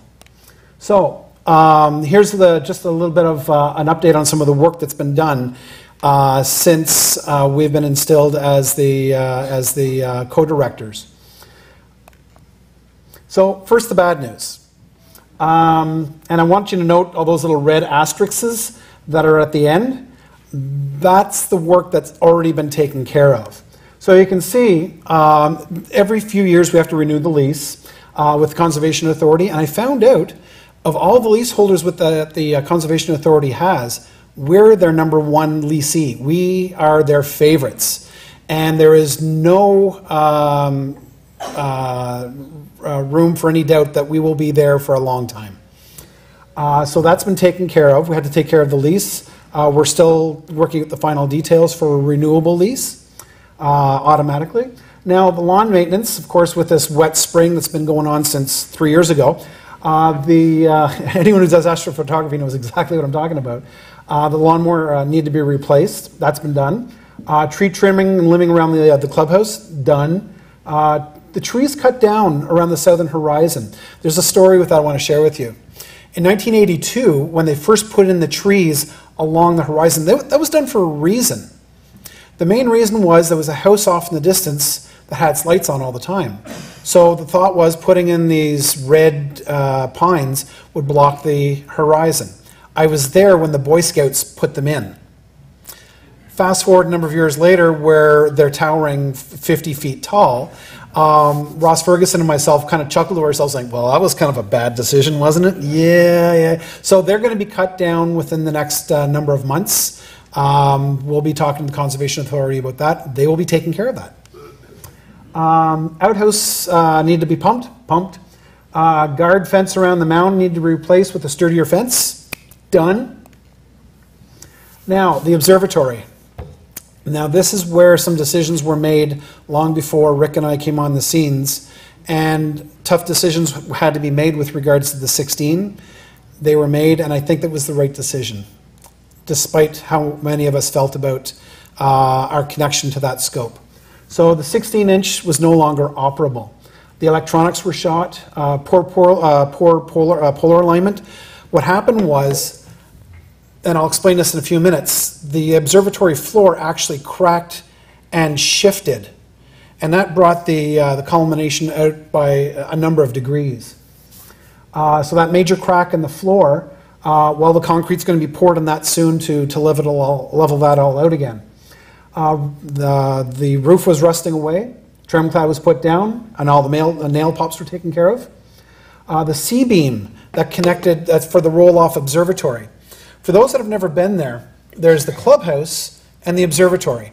And the roll-off roof, there's a C-beam connecting the two buildings. Well, the warm room of the clubhouse actually sank one corner a little bit because of the extra weight. I don't think that the proper footings were put in, or Lita Clay is doing its thing. But anyways, it put an extra stress on both buildings. The observatory wall actually formed a crack from the what do they call those bricks? From the bricks, and that put it was just terrible, Well, a number of people actually helped out with that, and I'll show some pictures with that later. So there were some major structural issues with the observatory and the clubhouse that's now been taken care of. Ongoing rodent problems. It seems to be worse now in the last few years than it has been back in the 70s, 80s, and 90s when I was involved. Wood needs to be repainted. It's being done right now. We're almost about 3 or 4 hours, and we are done painting all the painting that needs to be done. Storing the lawnmower in the observatory. Being a telescope maker, I know that hydrocarbons and optics don't go well together, and I think this is one of the things that factored into the deterioration of the 16-inch mirror faster than I think it should have been. So we are going to be putting in another outbuilding to take care of storing that equipment out where it really needs to be taken care of. So we're looking at maybe even doing that this weekend. The warm room, that sinking corner of the clubhouse, which ended up breaking the wall of the observatory with the cracks. Those cracks have now been filled in, and we've put in a MacGyver method of solving that problem, which could be in the long term a really good solution because it's adjustable. So we've made something that if it sinks any further, we can adjust it a bit further. All the metal and wood's been painted or about to be painted. Wood panels on the roof section need to be replaced. Where are we here? Oh my goodness, talk about a library. Inside of the clubhouse there is a plethora of old Sky and Tells, star charts from 1950s, et cetera, and we're going to have to figure out how to deal with this. Unfortunately, the mice have gotten in there, and we're talking about cleaning it up, recycling, or giving away some of those materials. That's something that's to be discussed at another time. Carpet needs to be cleaned. There's 2 telescopes in the warm room that need a home. We're looking at taking care of that as well. The steps need to be replaced. We've fixed them up sort of manageable right now, but we will be taking care of that, and the sign needs to be rehabilitated. So now the good news. Most of the major problems have been fixed, and or will be fixed very, very soon. And I was, one of the discussions that we had when we were doing all of this work is, can't believe the engineering that went into this site. For those that actually did it, very well done. Very well done. And considering that the building is almost 40, 50 years old, it's done very, very well. The 16 will be replaced very soon with an 18-inch Starmaster. That is a Dobsonian type of go-to telescope. One of the problems that we had with the 16, from the survey that we received, that people found the 16 very cumbersome to use. They found it very technical, very difficult, and that's one of the reasons why it hasn't been used. We noticed that there's been a real drop in the last 3 years, according to logbook entries, which also corresponds to the lousy weather we've been having for the last 3 years. And I apologize for that. That's when I bought my Lauzon and my 10-inch. And about a month after that, the bad weather started, so that was me. My bad. Sorry about that, okay? It was, yeah. Well, you can beat me up in the parking lot later. But the 18-inch is a marvelous telescope. And once we get trained on it, then we'll be able to train other people, and that will be happening within the next month or two.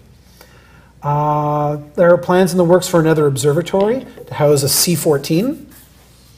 And the mound will be expanded for the C14 and for an observational platform. So, just to let you know that yes, heroes really do exist. And I'll just show you some of the pictures of some of the work that's been done. And these are my heroes. Now, just a little sign of maybe we're on the right track. I don't know if you can see this. Where's everything? This arc right here. This arc actually went almost 90 degrees to the sun. And these types of, like, I've seen these arcs before, when you get those completely hazed over days where it's a completely even haze. You can actually see these spherics quite well. I've never seen one with a rainbow. And this was on our first major work day. And I thought, okay, we're on the right track here. We're on the right track. And of course, our last, very last FLO members only star party, we were treated by an absolutely incredible G3 magnetic storm, which NOAA did not predict. The National Oceanographic and Atmospheric Administration that predicts all this stuff, they didn't even see it coming, a G3 storm. And not only that, we had 2 passes of the International Space Station and views of a supernova. So you couldn't ask for a better night than that. So that was an absolutely awesome night as our last official night with the 16 as a group. So there's some special thanks out there to many people. And I know that there's some people that we didn't mark down because we didn't have documentation for them. But there are so many people that are involved with the rehabilitation of FLO. And I just want to say, first of all, there's a reason why there are co-directors. I've been involved with organizations where I was the one-shot or the lone pony going into do everything. It can't be done in something this scale. And I'd like to personally thank the previous co-directors, or the previous directors of FLO, because I see how big of a job this is. And the only reason why it's working now is because of the people in this audience and at home that are really helping us out with this an awful lot. So once again, I'd like to thank you for the work that you've done. So thank you very much.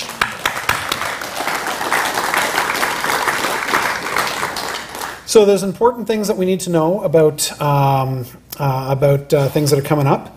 The gate lock will stay the same. The key code, there's going to be a key code for accessing the clubhouse and warm room. There'll be more talks on that later on. There's going to be a policy for keys to the observatory. That's also going to be developed very soon, as well as training with the 18-inch. So I'd like to turn things back over to Paul with that. Thank you.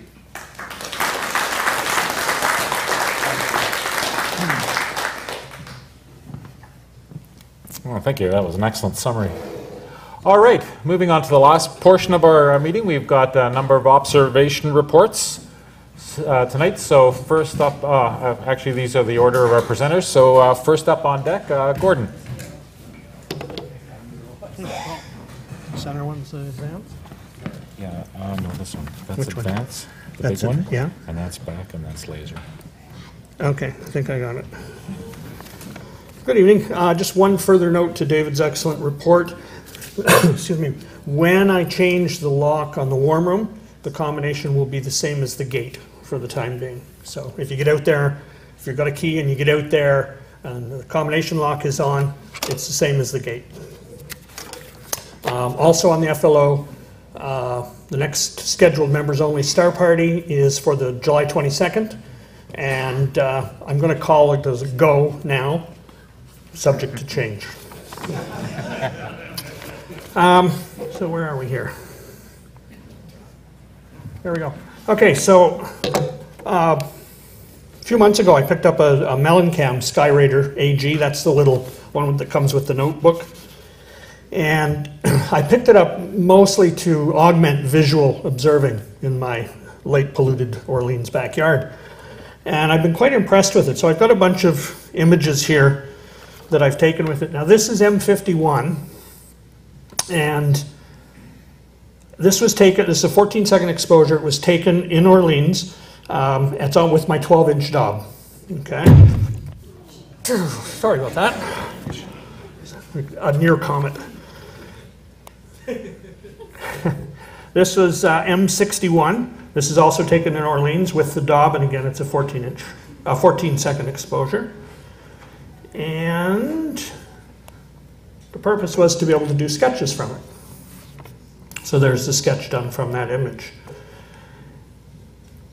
About a week or 10 days later, I got out to the FLO, and just for comparison, here's M61 with a 6-inch Newtonian, an F5.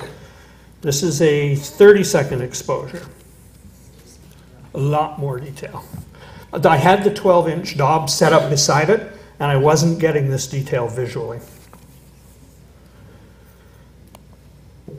And M51 for comparison to the earlier shot. That's a 14-second exposure as well. We did M100. Which one's the laser? Oh, there it is. Okay. What I find interesting on this one, don't know how well you can see them, but there's a galaxy there. And I have notes. I can tell you which ones they are, so I can orient myself. According to Sky Tools, that's NGC 4322, and it's a magnitude 15 galaxy. According to what is it? Wikipedia, not WikiLeaks, Wikipedia.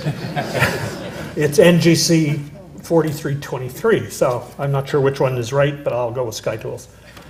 This one over here is 4328, and that's magnitude 14.2. And sort of in the middle is a PGC 40214, and that's 16.5 magnitude. And there are also a couple of others up in this area here, but they're not showing up on the screen here. So, and they're down around the 16 magnitude. So I thought that was kind of neat for that little camera. Next we have 106, no, M65 in Leo. That's magnitude 10. That's 25-second exposure. M106, 25 seconds, 9.1 magnitude. That's maybe even a little overexposed. And the Sombrero, 104. 9.1, and that's a 25-second exposure. And I tried for a little tiny one that I've always been kind of curious to see and have never seen before. Picked it up. That's Dwarf Galaxy, NGC 2537, the Bear Paw Galaxy in Lynx. It's magnitude 12.3. That's 25-second exposure as well. And we also got M101. So that's a magnitude 8.4. That's a 30-second exposure. Again, that's with a 6-inch telescope. Then, before I go to this next one, on Canada Day, Shoni, my wife, and I had a little discussion about where we should go to watch the fireworks. And I had suggested taking the bus downtown, and she wanted to drive to Lookout along the river. So here's the view from Lookout along the river. So I managed to get the moon, Jupiter, and the fireworks. And that's it. Thank you.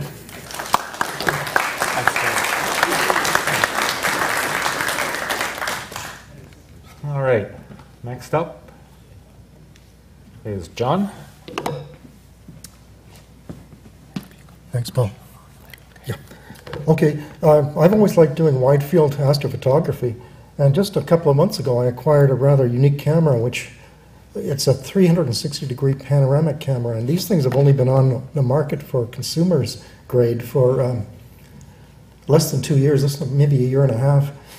And I got this again for the eclipse, and I didn't really expect much of it for astrophotography because it's clear aperture, it's so tiny that it's this is here it is, you can't really see it, but maybe it's got two fisheye lenses, 1.3 millimeter f2.0 lenses, two 12 megapixel chips, and when you take a picture, it takes two simultaneous images and then fuses them together in real time. So this was done at the night of the FLO star party. It was also the same night as Rob Dick's open house. And there was that aurora. And again, with the camera, it goes up to ISO 1600 and 60 seconds exposure, but I found the best combination is about 30 seconds on ISO 800 because otherwise it's a bit grainy or else you see a little bit of star trailing, so that's the best combination. But with that combination, I'm getting down to 7th magnitude in the space of, a 30-second exposure. Just to compare it to a regular camera, say a 50 millimeter lens on a standard SLR, it gives a frame size of 41 by 29 degrees, which is 1100 square degrees. This thing gives an entire sphere in one shot, which is 42,000 square degrees. So effectively, one shot on this camera is the equivalent of taking 40 SLR images simultaneously, which means that once you've got the image, you can scroll around and get almost an infinite number of different views just from by zooming in, out, and changing the viewpoint. Now this is one screenshot, but the 3 links on the bottom go to my website where my 3D or 360 images are kept. And so Chris, could you maybe just go to the first one? Now this was taken at the first week of March at the Winter Star Party in Florida, in the Florida Keys. You see the Southern Cross right on the very bottom there? So there's various different kinds of projections you can do. You can rotate them around and show in all directions. I was wondering, where are the buttons that normally... Oh, there they are. Yeah, okay. Yeah, you can look straight up, and if you do the other way, you can get this, what they call the tiny planet effect. There's actually a better way of doing it. So Chris, if you could click on the last icon, which is the one that gives a different, and then click on that one. There you've got... So like I said, I didn't buy this. Actually, I didn't even buy it. I got it free with air miles. But anyways, you can get them on Amazon now. And it certainly exceeded my expectations for astrophotography. The next two were taken at Rob Dick's place for that open house, which was the same night as the Flow, the Flow Star Party.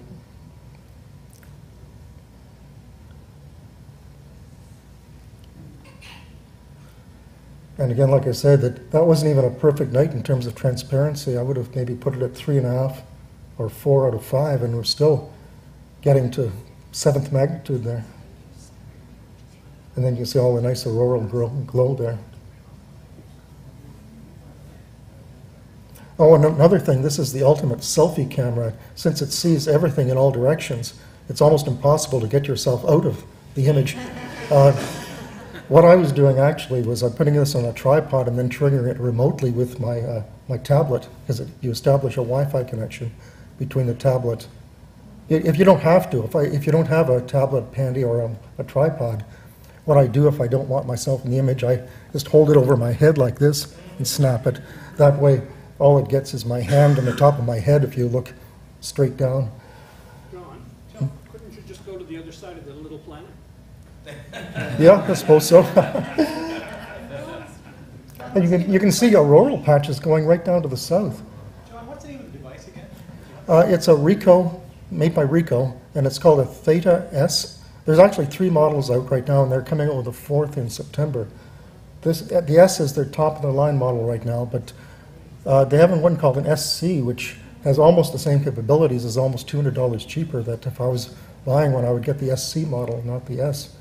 That the only difference is that instead of, this one gives up to 25 minutes of video, the SC model gives only 3 minutes of video, but it still has the same amount of onboard memory. Plus, it doesn't do live video streaming, which is something that's not easy to do anyway. That there's a lot of technical details that have to be done.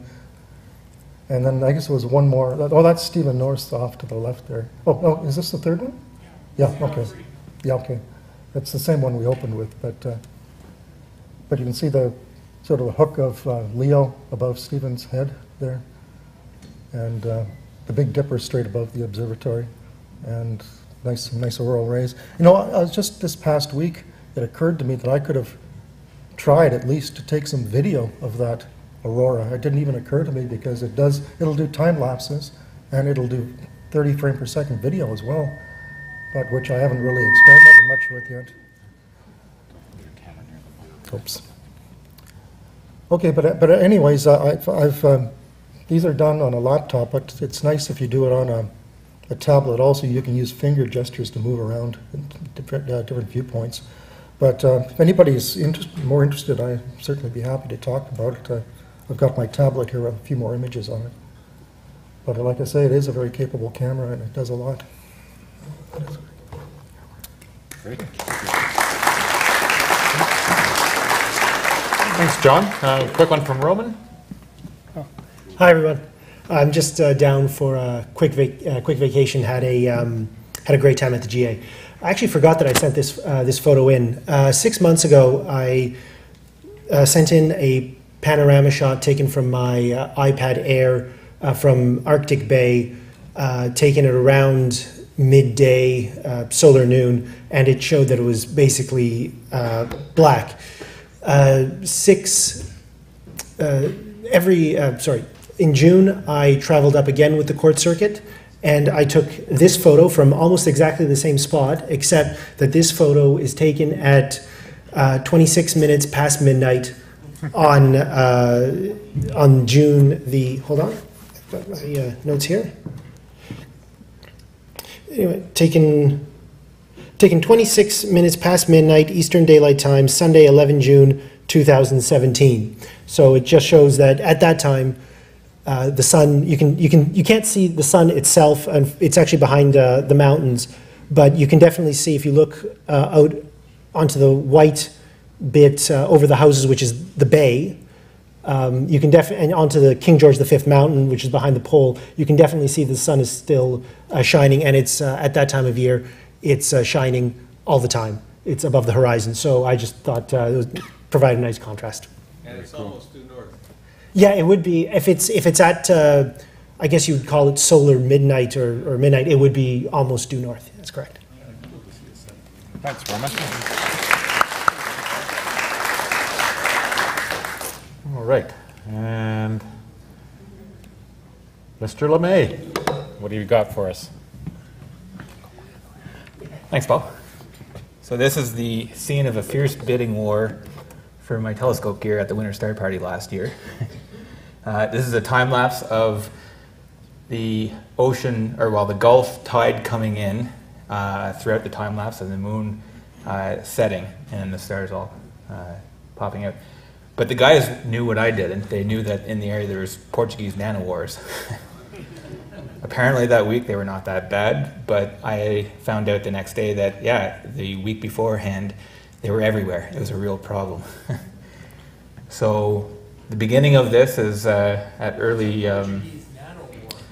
It's like a jellyfish, but it's not a jellyfish. There's another term for it. It can be a fatal bite if it gets you. But so watch the tide come in here, and you'll notice that the sky is very bright because the very crescent moon. The exposure is a long exposure, so the moon, and this is part of the reason why it doesn't look perfectly round there. It's because it was a crescent. So it sets, and you've got Key West in the distance there. someone turns off their LED lights, I think, and then you have just the sodium lights. You can see the cars go by on the local highway there, and the many hundreds of people at the star party as they're using their telescopes. And you've got the Pleiades setting there, and Orion up to the top, and the local cell phone tower that we had there.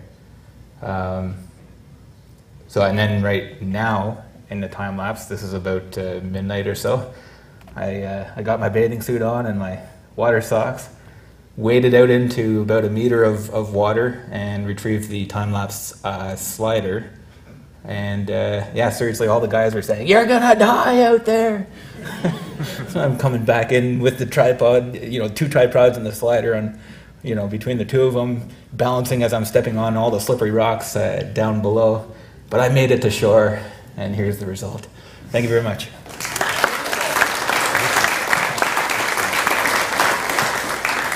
Well done, Eric. Glad you didn't get bit there, too. All right. Eric, excuse me, Paul? Yes? Eric, what is your time interval between shots on the time lapse? Sorry, can you just repeat that? What was the time interval between shots? Probably about 5 seconds. I had the camera going almost constantly. There's a lot of, I can't remember how many shots, but this was probably like about 1,500 or so. So it was like every 5 seconds take a 10-second long interval for the picture, and then wait 5 seconds, and then go another 5 seconds later. So it was almost constant. Thank you. It was I believe I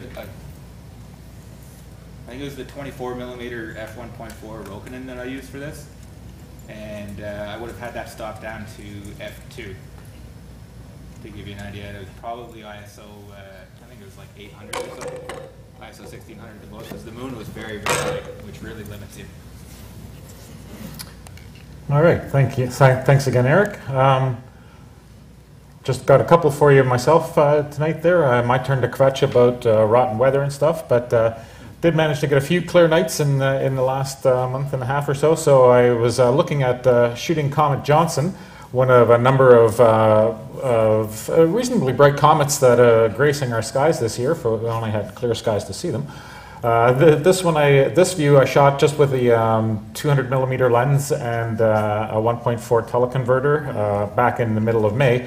I was hoping to do a much longer exposures on this, but again the clouds moved in, so I had to wait until just about a couple of weeks ago, where I managed to get to bag the same comet with my 11-inch much longer exposures there. But again, once I got everything set up and rolling, I only managed to squeeze off about 6 shots, ranging from 3 minutes up to about 7.5 minutes before again the clouds moved in. So I'm just going to blow through this next sequence, just 6 images there, taken pretty much one after the other, and you can see this comet's motion over a period of 34 minutes. So I'll just advance these as we go.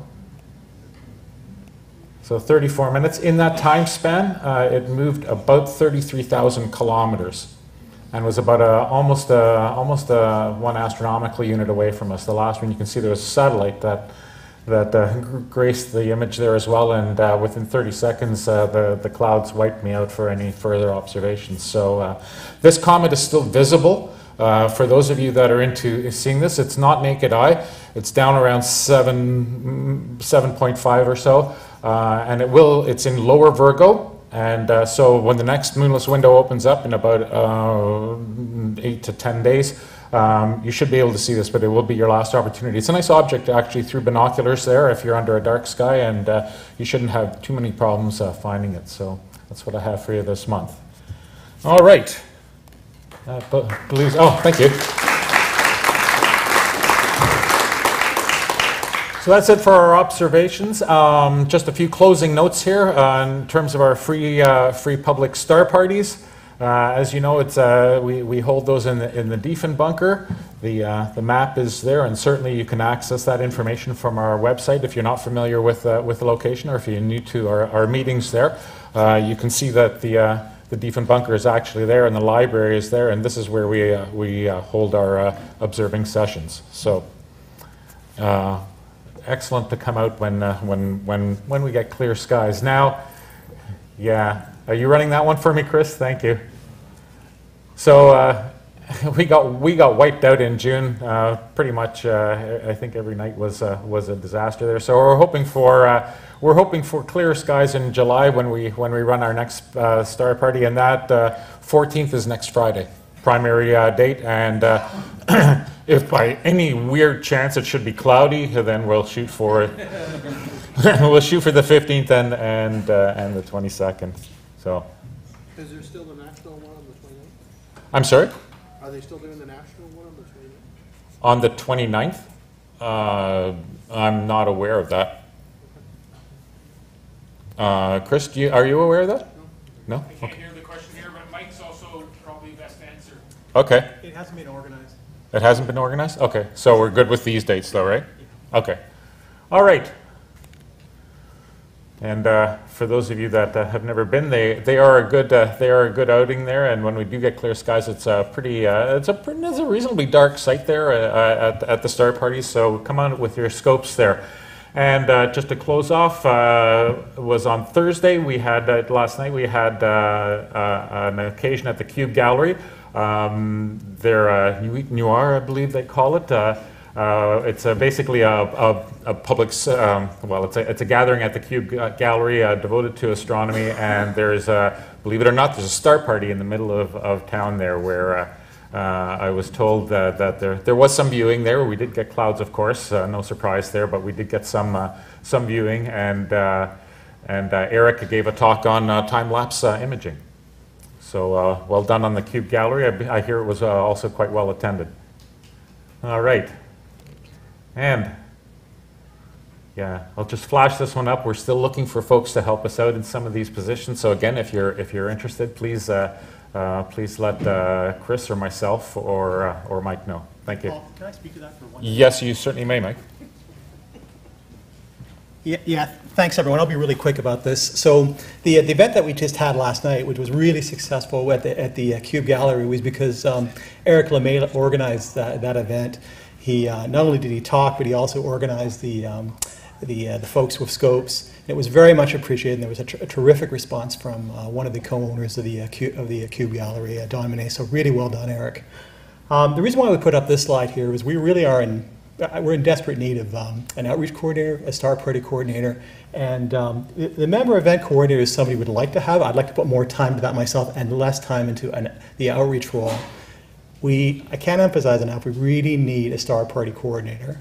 So what the star party coordinator does is a couple of things. That person sets the schedule, which we already have this year, so we're good for that.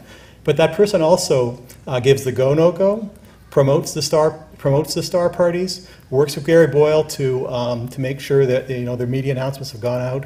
But it also sends out, and some of you may not know, we have to send out communications to emails to the Diefenbacher folks to let them know that there's a star party is going to happen, and the CARP library folks as well, the management there as well. In addition, we also have to make sure there are on-site supervisors. These are people who make sure there's safe, we have who watch out after safety, make sure the lights are turned back on at the end of the evening and so forth. So that star party coordinator, it's a fairly important role. And we need that star party coordinator to proceed with the events for the remainder of the year, including next week. So if we don't have a star party coordinator, folks, that's it. We can't run the event next Friday or Saturday or whenever the backup dates are. So if you're interested in this role and the outreach coordinator role, please let me know. Let's have a chat after the meeting, because we're in a situation. I know Carmen has mentioned it in the last couple of meetings. We need these roles to keep going and to have that sort of essential service with the community. Okay. Thank you, Mike. And Brian A wants to 5-second thing. One thing because I didn't have a slide is why I didn't remember. The last day of our GA was actually the Monday, and Chuck took a tour out to the Holliford Crater, about 2 hours southwest of Ottawa. The reviews coming back from that are phenomenal, and Jillian worked hard to help support that as well. And I think people are going to be talking to Chuck about doing a tour like that for Ottawa Centre, just to do a rundown. It'd be amazing. It was a great job you did with that. Yeah.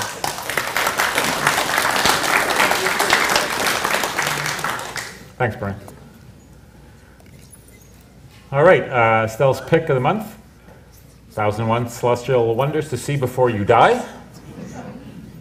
And just order, don't forget to order up the Clear Sky for that. Membership, our usual slide just to show you our membership packages there. We have different packages for families and regulars, youth memberships as well.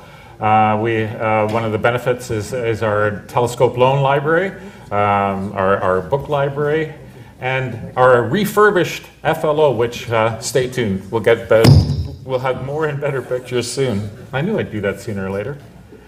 Also, as a member of the RASC, you receive the Sky News as part of your membership. The Observer's Handbook, which even in this day and age of infinite information on the internet, I still refer to that very frequently. And you have access to Astronotes and the journal as well. All right. These are the folks that you need to talk to if you'd like to ask about any particular aspect of membership. And you can always catch our meetings or pass it on to your friends that our meetings will be available on YouTube when Eric has a chance to go through the video. All right. Also, our website there gives you can access previous meetings. I think from the time that we actually started doing this, and so. If you've missed a meeting or would like to review some, these are available for you. Okay, we had XXX on the audience there. Thank you for every. I thought that's something you drink. Is that not? I don't know. Thank you for all the contributors for tonight's meeting, and you know what? And thank you for the Canadian to the Aviation and Space Museum for hosting us. And look at that, it's 9:30 EKT, Eastern Klauninger time. For those of you running on EDT, sorry, we are running a little bit late, and I'm going to blame Brian on that because I was on time. Thank you, everybody. Enjoy your weekend, and we will see you next month. Thank you. Oh, Grace O'Malley's for those of you that are interested. I'm sorry. There we go. Oh, yes, and I should say, I'm being sloppy here because I'm trying to rush and stay on time. August the 11th, it is the second Friday of the next meeting, not the first Friday, so we are on August the 11th at 7:30 here.